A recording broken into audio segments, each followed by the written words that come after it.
Okay, so here's what we had yesterday. Okay, so the prompt that I gave you yesterday about the ending of Hamlet was about Horatio.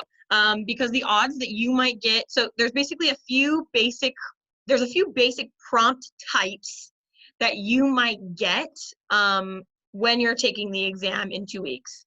So you might get something about characterization. You might get something about setting or plot. Or you might get something that's about irony, okay? These are the most common ones. Not to say that there won't be another prompt, not to say that, because there might be, but these are the most common. So if you go into it knowing that you're probably going to have to talk about characterization, plot, or some form of irony, then you're kind of on the right track. This is a characterization prompt because you can tell because it lists a specific character and talks about how they connect to the relationship. But if you were to get this prompt, obviously it's telling you a few things that, you know, might be important, like tone, like word choice, and selection of detail. But of course, you can write about whatever you want. So if the prompt lists a couple things and you want to write about something else, you absolutely should.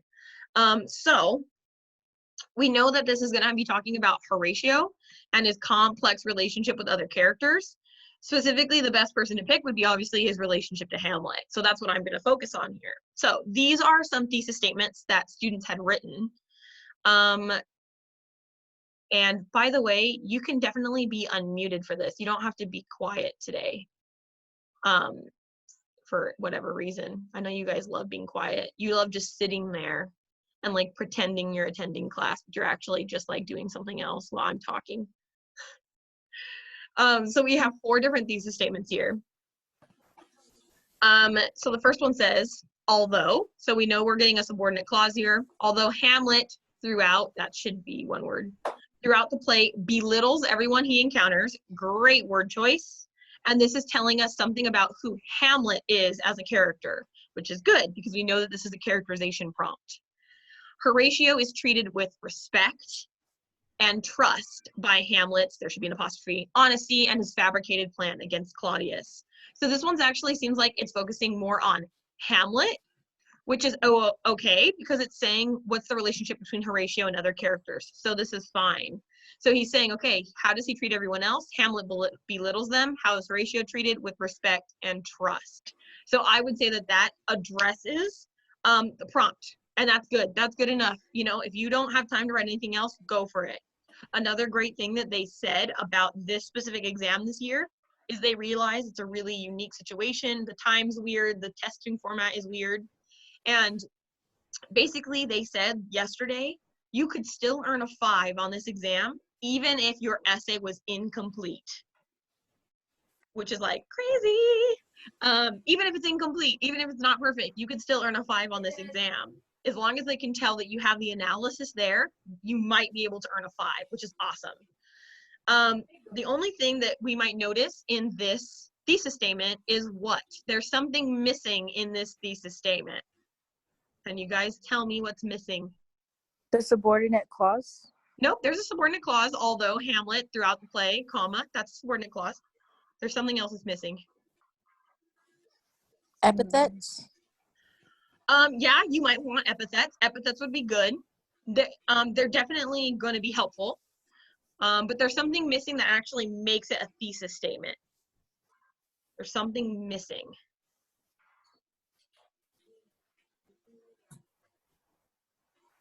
Remember, this is literary analysis, which means you have to do something specific.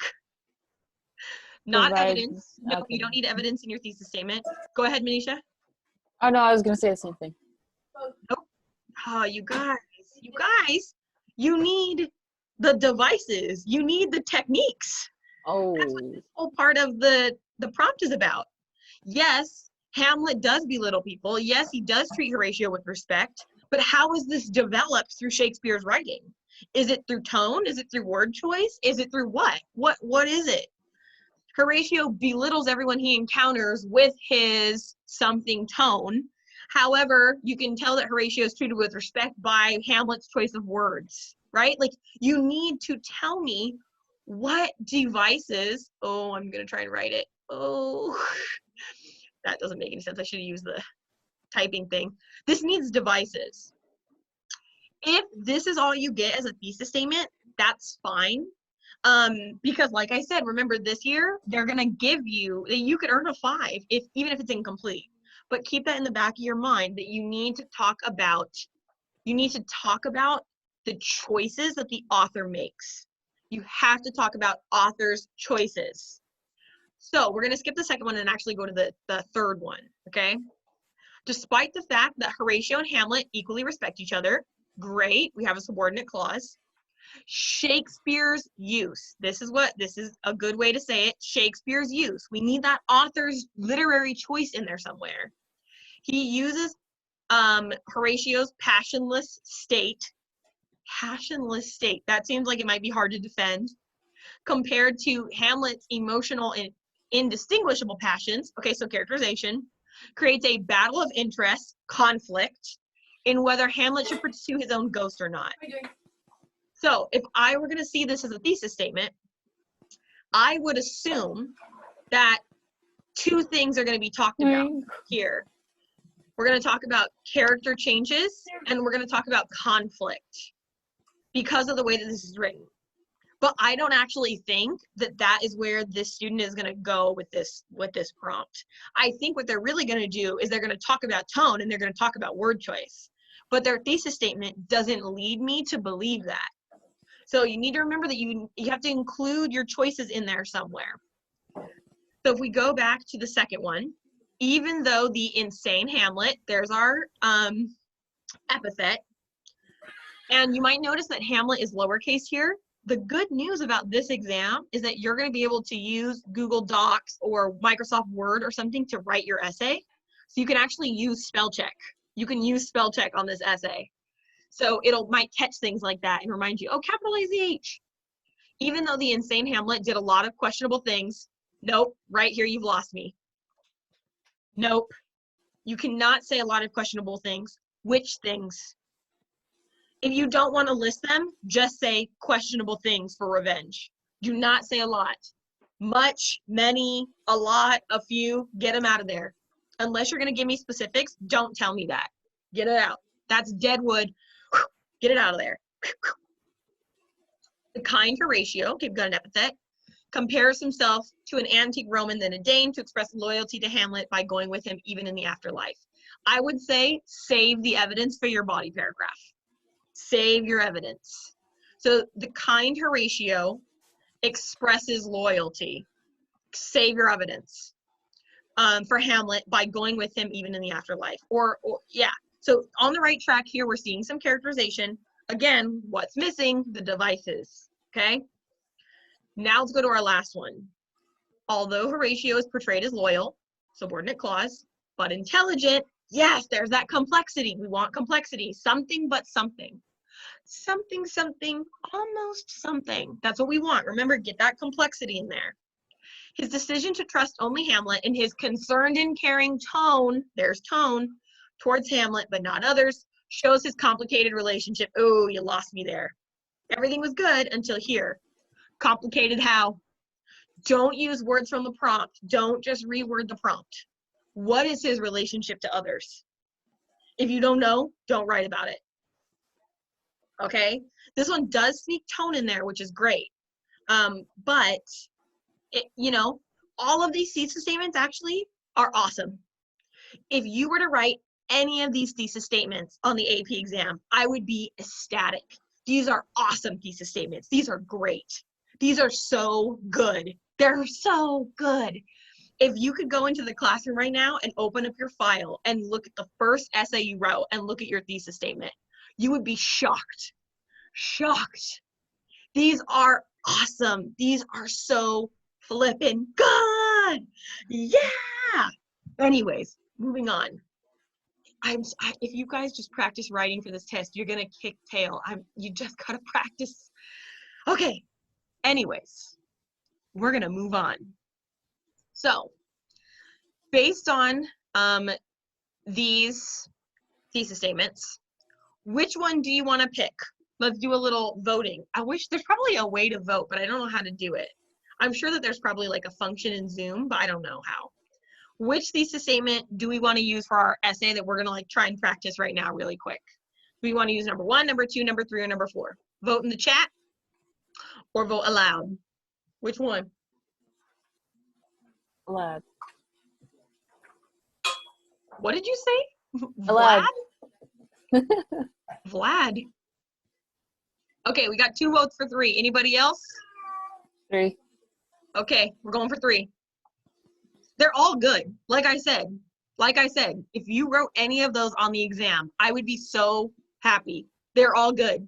Even the one with evidence in it is amazing. So don't be like, this just didn't like my thesis. Yes, I did. Yes, I did. Okay. So let's say this is your thesis statement. Despite the fact that both Horatio and Hamlet equally respect each other, Shakespeare's use of Horatio's passionless state. I kind of have a problem with this. I don't think he's passionless. He says he's going to kill himself.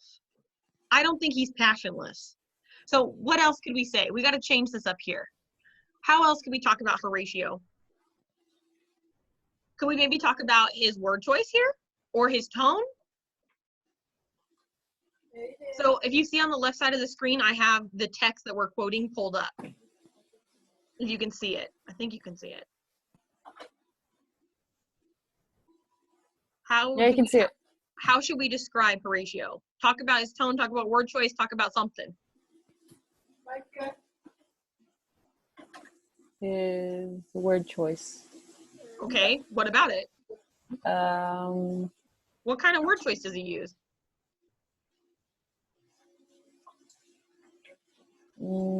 So even back up. Don't even focus on that so much. How does he talk to Hamlet? If you had to describe the way that he talks to Hamlet here, how would you describe him? with compassion. Passion?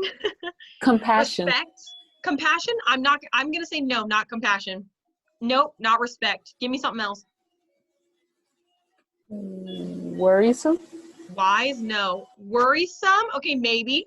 Give me something else. Think about what he's doing in this final thing.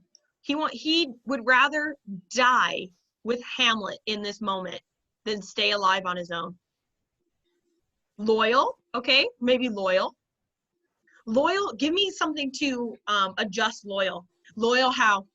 How loyal is he? He loves him.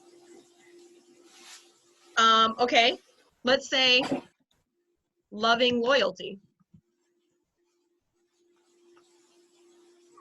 Compared to Hamlet, emotional. Yeah, of course he's emotional. Everybody always has emotions. We got to change this. How would we describe Hamlet? Vindictive. Vindictive? Yeah. He's angry? Yeah. He is in this final section right here. He tells him, and in this harsh world, draw thy breath in pain. Remember, he tells him, I need you to suffer for me so you can tell this story.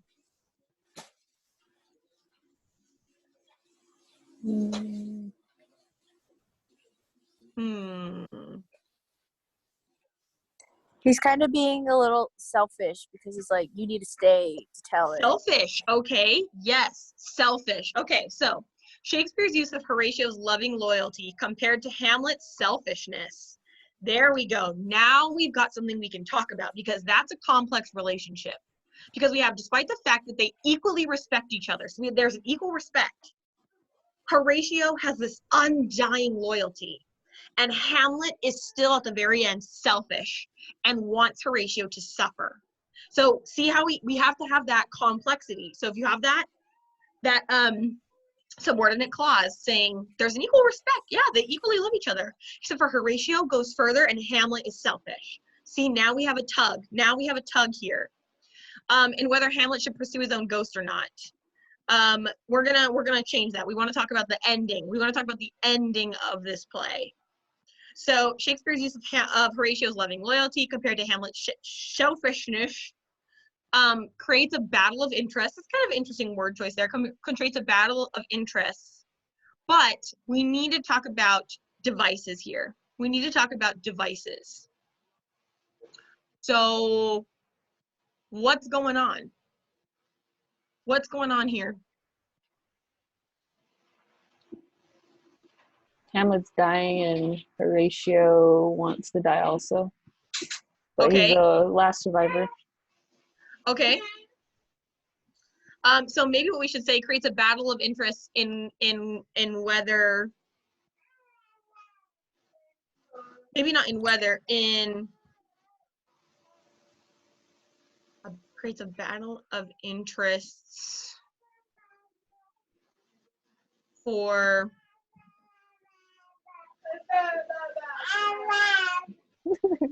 Shakespeare's use of Horatio's loving loyalty compared to Hamlet's selfishness creates a battle of interests for whose or how the story of the fall of the kingdom of Denmark will be told. And we're just gonna move on. We're just gonna move on. Remember, because we gotta talk about the rest of the essay. So let's think about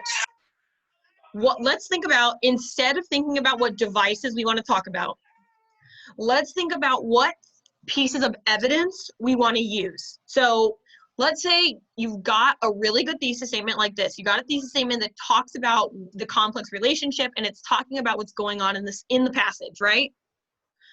Then maybe your next best step would be pull pieces of evidence you want to quote, okay? So let's look and think, what are some things that we know we need to quote? If we're talking about Horatio, what do we need to quote? Now cracks a noble heart. Good night, sweet prince. Okay, so we know we want to talk about good night, sweet prince. Because wow, look at the word choice there. Sweet prince, okay? What else might we want to talk about with Horatio? Let's give us one more thing about Horatio that we want to quote.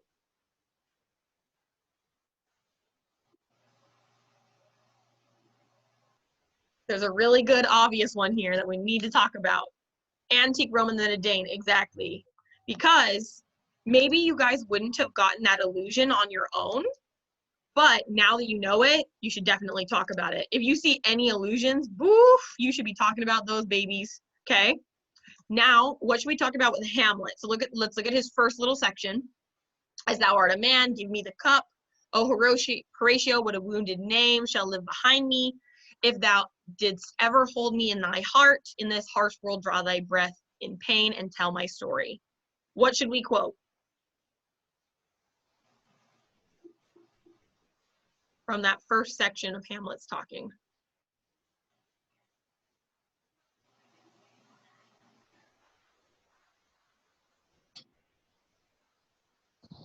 What do we want to quote? To tell my story. To tell my story? Yeah. Okay. It shows his selfishness. Yep, it shows his selfishness. See, you're already on the right track, Manisha. You're already on the right track of where I'm going with this. Notice how I still use the slash to denote line break, even though it's a play, not a poem. I'm still using a slash to tell line break. Let's look at Hamlet's second excerpt now. Oh, I die, Horatio, the potent poison quite overcrows my spirit.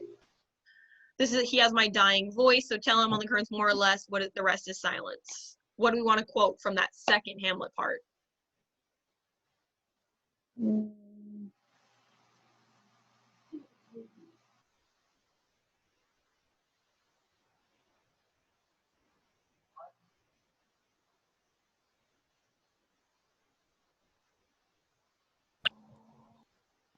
I can't say it.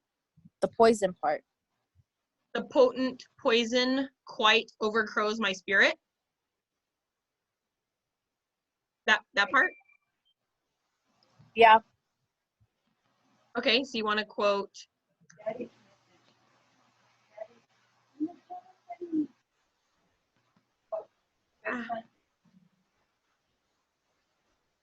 Okay. So let's say that this is the evidence that we want to work with, right? Okay. Good night, sweet prince. What does that tell us about Horatio? What is good night, sweet prince? Just if you're looking at that line by itself, What does that line tell us about Horatio as a character?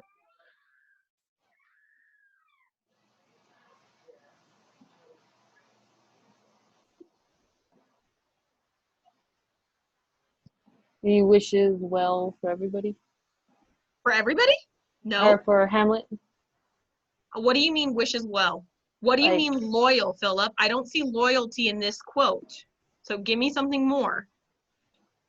Look at the word choice here. Why does he say good night? Why good night? because he just believes he's going to sleep. He doesn't know. He knows he's dying. He knows he's I know, dying. but like, He knows like he's gonna see him again eventually. Exactly. Exactly. Good night denotes that you'll see someone again. He knows that he's actually dying, but he says good night. So you could assume that means he's saying good night for now. Goodbye for now.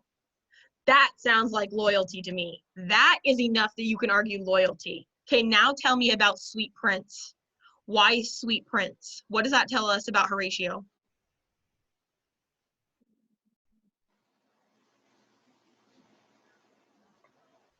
It's kind of like it's like he's babying him a little bit, you know, like how He's people babying him? Okay, tell me, follow through a little bit.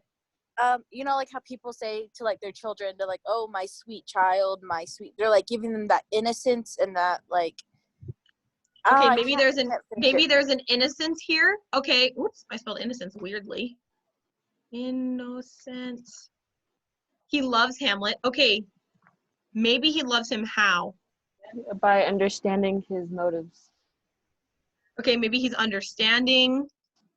Maybe, I mean, you could make an argument he loves him in whatever ways, right? He's a loyal friend. He's a loyal citizen. Maybe he loves him like a lover. We don't know. Sweet is kind of a really endearing adjective to use. And notice he still calls him Prince. Good night, sweet Prince. They're best friends. He could say good night, my Hamlet, but he doesn't. He says sweet Prince. So he's still deferring to him. He's still giving him that loyalty, like he's still a royal. He still has that status no matter what has happened. No matter what has happened in this whole play, he still calls him Prince. He still honors him for his role and his position. So we still see that loyalty there. And the sweetness, the sweet implies the love, right? So now do you see how I'm taking that quote and I'm doing a close reading of that quote? That is what your essay should be. So once you have your thesis statement that's overarching of what's going on, you need to find evidence and then dive into that evidence and tear it apart. Just tear it apart. Look at every specific word. Okay, so now that we're looking at this, now we can talk about, okay, so what things did we look at? We looked at tone, we looked at diction, and if we're talking about like this loyalty and this love, we can talk about the character, because the character of Horatio actually hasn't changed at all. He has been unwavering this whole time. He has not changed. He still respects Hamlet. He still loves him just like he did at the beginning. So that is something different than Hamlet, right? Because Horatio has been unchanging and Hamlet has been all over the place. So we want to talk about that. Okay, now let's talk about antique Roman then a Dane. Okay, so we're going to break it apart here. Antique Roman. What do we want to call that? You could call it an illusion, you could call it an analogy, you could call it a metaphor, you can call it whatever you want because all of those are correct. So if you can't remember what an analogy is or anything like that, just say metaphor. The metaphor, because literally everything's a metaphor, okay? Why? Why would Horatio use this metaphor? Why not just say, I want to go with you, Hamlet? Why might he use a metaphor?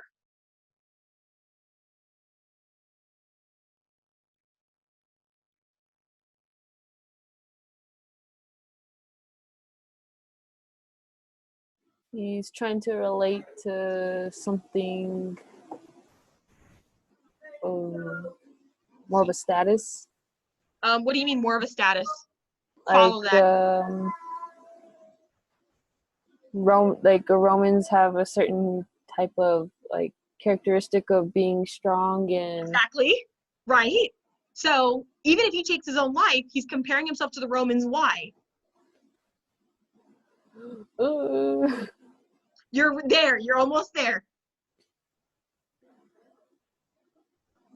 I don't know. Because they die with Suicide's like a really big sin, right? You don't want to do it. So why make this comparison to antique Romans?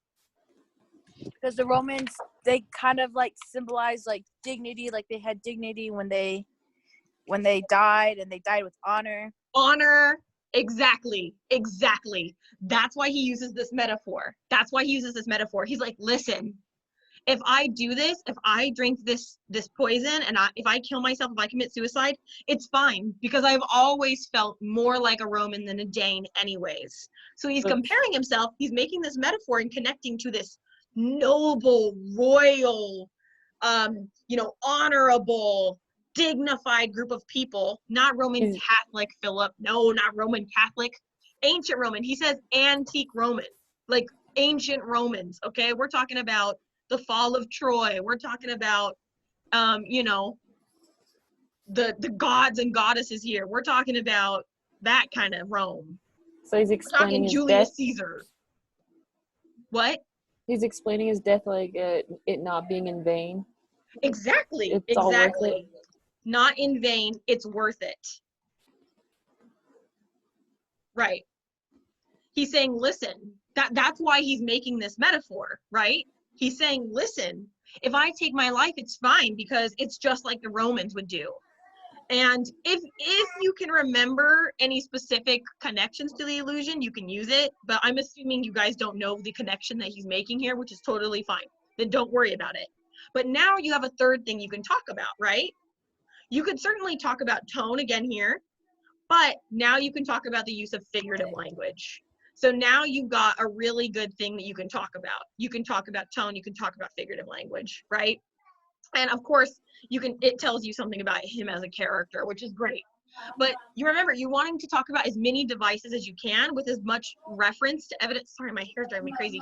As much reference to evidence as you can, okay? So that's great for Horatio. Now let's talk about Hamlet, okay? Let's talk about Hamlet. What's going on with Hamlet when he says, in this harsh world, actually, I'm going to type the whole line out. This harsh world, draw thy breath in pain to tell my story. Okay, let's look at what's going on here. In this harsh world. Why does he say that? Why does he say in this harsh world? What about the world is harsh? Death. Okay, death. What were you going to say, Robin? Is he referring to like the king, like how the harsh treatment he received, and like how that reflects on him? Like how. Okay, so maybe death, maybe the reflection from the king's death, maybe. Remember what's the most famous speech in this whole dang thing is the to be or not to be speech. I reference it a lot because everyone does. Which is all talking about what? What is that entire speech talking about? What's the meaning of life? The meaning of life, right? Meaning of life. And he comes to the decision that perhaps to die or not to die, you're exactly right, Philip, that maybe what really life is about is life about suffering? Is that the whole point? Is the whole point of life to suffer? Because otherwise, why wouldn't we just leave it now? Why wouldn't we just take ourselves out and be okay with it, right? So he says, draw thy breath in pain. Is Horatio literally breathing in painfully? No. No. So what does he mean? What does he mean by that? It's figurative. It's metaphorical. What does he actually mean?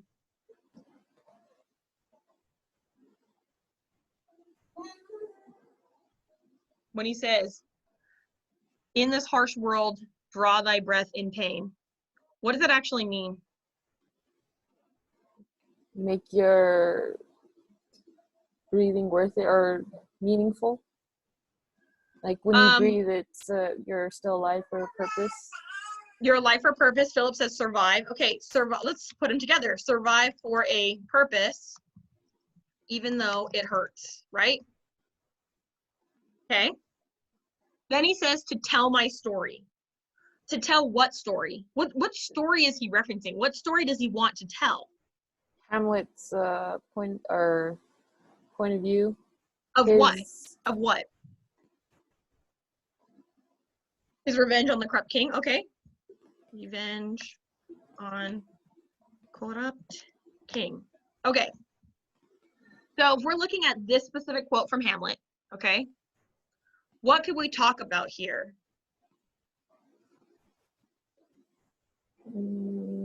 What devices, what techniques are we seeing here? Characteristics. Yeah, I mean, yeah, character.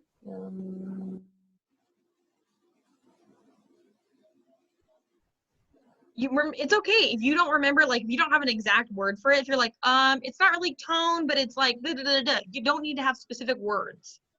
But what is important about that quote? Why would we want to analyze it when we're talking about Hamlet as a character and his relationship to Horatio?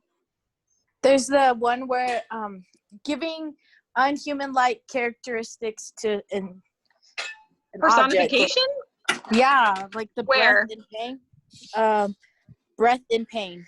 But he's not saying that he's not saying that the breath is painful. He's saying, Horatio, you will be in pain when you breathe. So he's not giving an inhuman quality because Horatio is a human.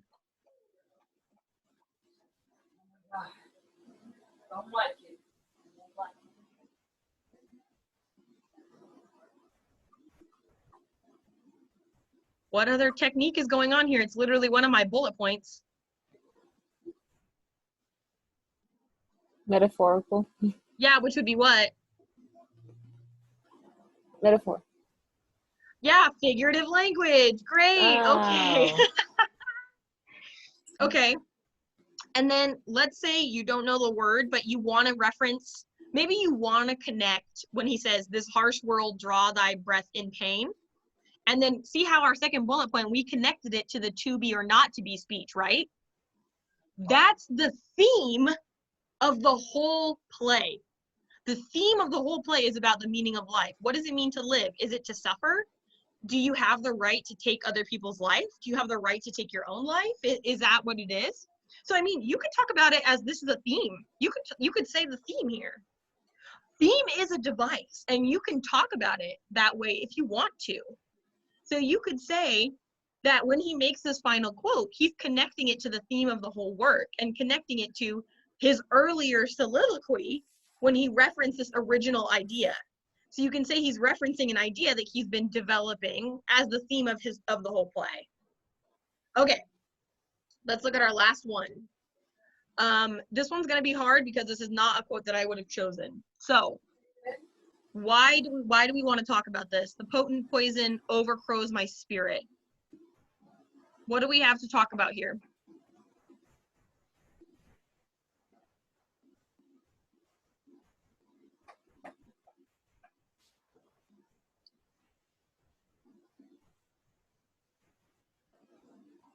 Do we have anything that's new information?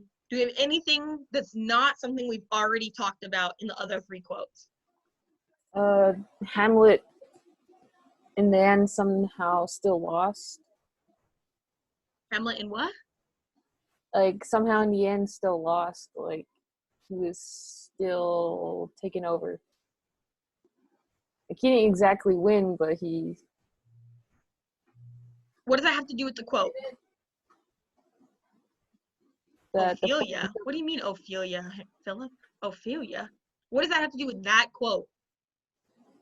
If you're not addressing that specific quote, you need to pick a different quote. Because Manisha, what you said, and Philip, what you said, are not referenced in that quote.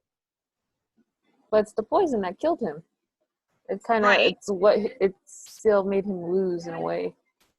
So is that something different than what we got in that other quote from him?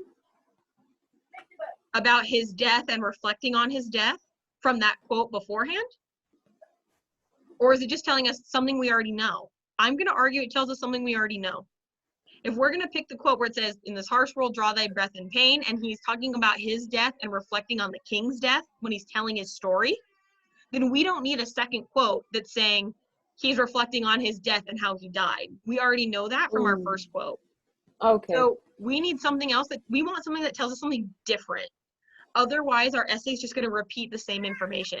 Remember, we're not doing a summary. We don't need to summarize. So do we have something else in this second section by Hamlet that's more important?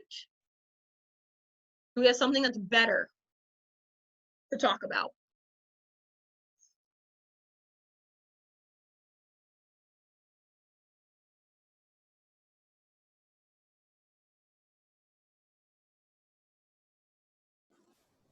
On Fortinbras, he has my dying voice. Okay. What does that have to do with the relationship between Horatio and Hamlet? That he's the one that has to explain to Fortinbras what happened. Why? He has to convince him of. But why does Horatio have to tell the story to Fortinbras? Because he's the only one alive. Okay. He's the only one alive. But Hamlet's still alive. If you pick the quote about Fortinbras, Hamlet hasn't died yet.